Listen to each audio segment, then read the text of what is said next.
Bransfield. I'm late, sorry, but 2017 took some getting over because it was so utterly nonsensical from start to finish. I give that year a 6 out of 10. Anyway, here's a quick and dirty list of my 13, lucky for some, favourite games of last year, which is 2017, in case you're watching in some kind of space year from the future. Enough babble, here's a list. With a super quick segue for 2 special mentions, Mass Effect Andromeda for not being quite as bad as the internet decided, and Star Wars Battlefront 2 for hilariously melting the internet at the end of the year. Number 13, Sniper Elite 4. Everything I want to say about this game is tainted by the fact I worked on the PR for it in the UK, so there's some disclosure for you. On the other hand, I'm no longer paid to love this game, and yet I do. It's so much fun for mucking about, it satisfies that lizard part of my brain that wants to see ludicrous violence, and it is absolutely the right kind of silly.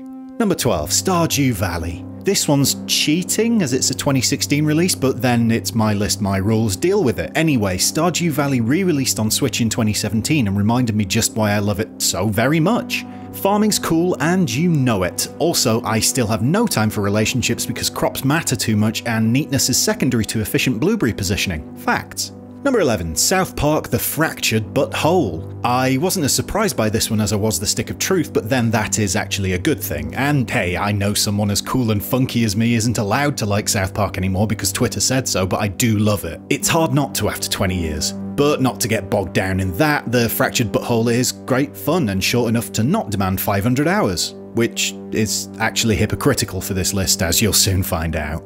Number 10, Golf Story.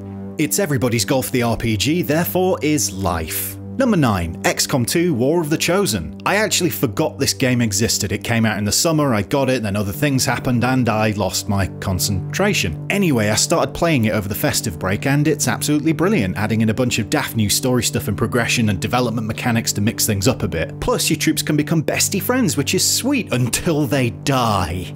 Number 8, Undertale. Another cheeky entry, but this did re-release on PS Vita in 2017, so it counts. Basically, I'd been waiting years for the opportunity to play Undertale, and boshing it out on the commute worked out perfectly. In fact, I played through it twice without stopping from one playthrough to the next, which is ridiculous for me as I have no attention span. Ooh, shiny.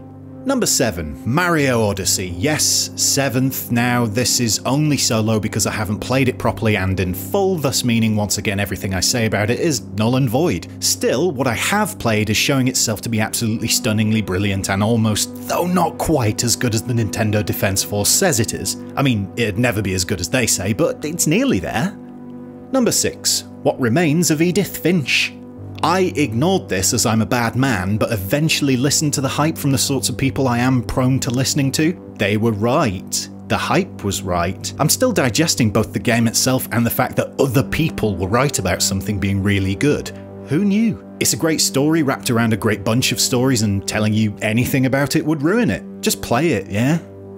Number 5, Wolfenstein 2. I haven't laughed so hard at a game while enjoying ultraviolence against Nazis in ever. This is the best single-player shooter in years and has one of the daftest best stories in any game I've ever played. Punch more Nazis in 2018. Number 4, Yakuza Zero. You bowl a turkey to win a chicken that you then use to manage part of your property empire. You also have some fine bromance action throughout. Yakuza Zero is prime Yakuza brilliance. Number 3, PlayerUnknown's Battlegrounds. The full game came out in December and everyone cried because it didn't massively change overnight from its early access guys, but hey, Battlegrounds is absolutely brilliant fun even if I'm terrible at it, and I was so very wrong about it initially I want to apologise forever. Instead I'll just play it more, that's easier. Number 2, Divinity Original Sin 2. Here's the 500-hour RPG hypocrisy for those paying attention. Divinity Original Sin 2 is one of the best CRPGs in memory, an absolute tour de force, and loads of other hyperbole I can't be bothered to spout right now. It's made with passion, ability, wit and skill, and I absolutely adore it. Plus it can last you 500 hours if you let it, and damn, I'm a hypocrite. Number 1, Zelda Breath of the Wild.